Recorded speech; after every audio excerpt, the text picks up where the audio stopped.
CBS 라디오 김현정의 뉴스 쇼.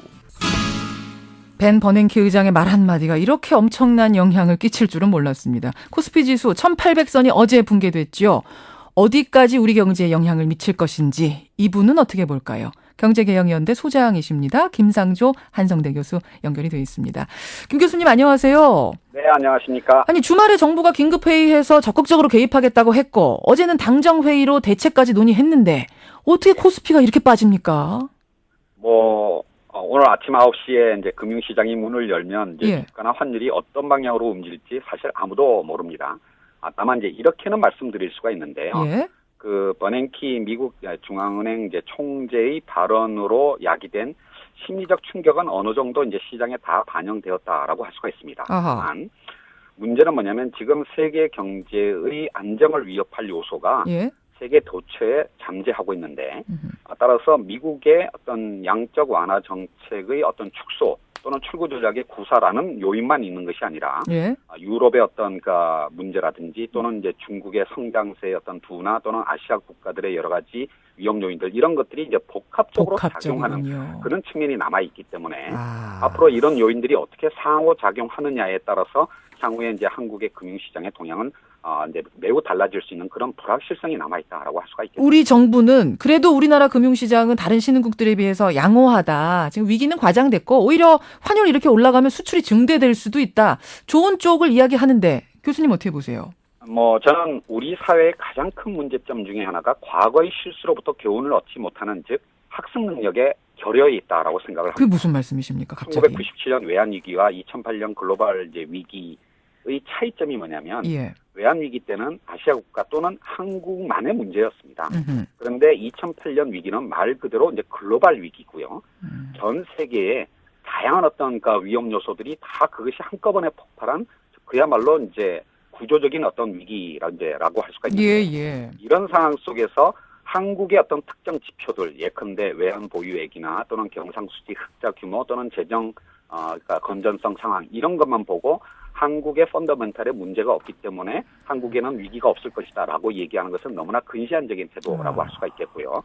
이 세계의 어떤 금융 상황의 상호작용 속에서 한국의 안정성이 어떻게 위협받을 수 있는가라는 문제에 관해서 정부가 좀 더 신중하게 고려할 필요가 있다고 생각을 합니다. 그러니까 요동치지 말라고 해서 좀 안심시키는 건 좋지만 실제로 그렇게 우리가 안심할 만한 상황은 아니다. 불확실한 상황이다 이렇게 보시는 거예요.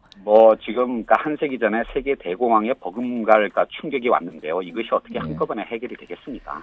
그러면 교수님은 어떤 대책이 지금 우리에게 필요하다고 보십니까? 우리가 당장 뭘 해야 될까요? 이 불확실성에서 해방되려면. 사실 요번에 버냉키 의장의 발언의 내용은 사실 매우 제한적입니다. 지금 뭐냐면 미국의 경기 개선 추세가 계속된다라면 앞으로 돈을 푸는 속도를 줄이고 내년 중반쯤에 이제 돈을 푸는 거를 중단하고 한 2015년쯤 돼야지 금리를 인상할 수 있다. 이렇게 계획만을 얘기한 것이거든요. 그러니까 당장 지금 돈을 푸는 거를 줄인 것도 아닙니다. 따라서 이제 이거는 심리적인, 그러니까 누구나 예상해왔던 그런 어떤 시나리오를 이제 밖으로 꺼냈다라는 정도에 불과하고 앞으로 진짜 미국의 중앙은행이 돈 푸는 걸 줄이고 중단하고 그리고 드디어는 이제 금리를 인상하는 이런 단계적인 충격이 앞으로 계속 한 1년 반 정도에 걸쳐가지고 계속 이어질 거고요.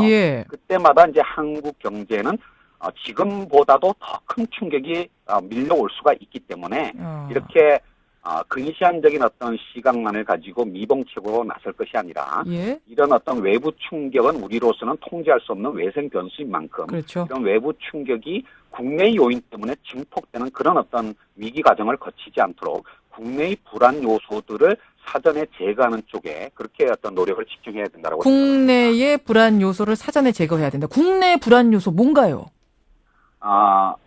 가장 큰 위험 요소는 국내의 각 경제 주체가 갖고 있는 부채 규모가 너무 크다는 데 있습니다. 물론, 그러니까 가계 부채 문제나 또는 정부의 부채 문제에 대해서는 이미 많이 공론화가 되었고, 그에 필요한 어떤 대책도 논의가 되고 있기 때문에 제가 이 자리에서 언급을 하지 않겠습니다만, 우리나라의 정부나 일반 국민들이 간과하고 있는 것 중에 하나가 우리나라 기업들의 부채 규모가 사실은 안정성을 위협하기에는 너무나 심각한 수준으로 위험한 수준에 와 있다. 기업 부채도 그렇게 많은가요? 예, 2005년 이후부터 예.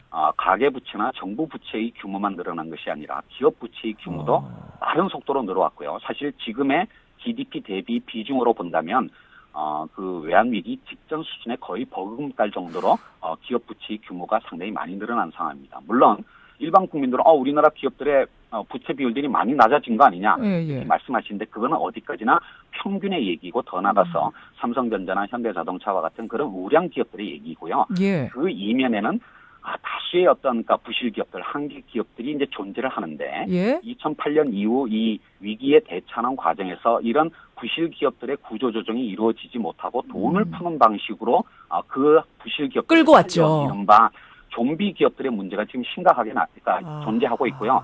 최근에 와서는 그러니까 건설업이나 조선업, 해운업 등과 같은 특정 업종에서의 부실 문제는 이제 잠재적인 문제가 아니라 현실화되었고요. 이것이 일부 대기업 집단의 예. 재벌의 부실로까지 비화된 상황이기 때문에 예. 이런 문제에 대한 어떤 심각성을 인지하고 이런 부실 기업들을 효과적으로 구조조정하는 쪽으로 이제 노력을 해야 되는데 문제는 뭐냐면 흔히 박근혜 정부가 금융을 홀대한다라고 얘기를 많이 하지만 금융을 홀대하는 것이 아니라 이런 금융적인 어떤 문제에 관해서 사실은 무지한 것이 아닌가라고 할 정도로 그러니까 대책이 없고요. 또는 과거에 해왔던 그런 관치금융 방식으로 이 문제를 은폐하는 데만 급급한 게 아닌가. 이제 이런 것들이 예. 향후 이제 이 미국의 양적 완화 정책의 어떤 축소 또는 이제 출구 전략의 어떤 이행으로부터 오는 외부적 충격이 국내의 어떤 충격으로 알겠습니다. 비화될 수 있는 그런 요인이 될 수 있다고 생각을 합니다. 정리를 하자면 부채 줄여야 되고 결국은 부실 기업, 좀비 기업들에 대한 구조 조정을 시작해야 될 때가 아닌가 이런 말씀으로 정리가 되네요. 그 부실 기업들이 남아 있는 한 경제 민주화도 되지 않고 창조 경제도 되질 않습니다. 그 점까지 이 부분에 더불어서 관해서 정부가 좀 더 심각하게 인지를 해야 된다고 생각을 합니다. 예,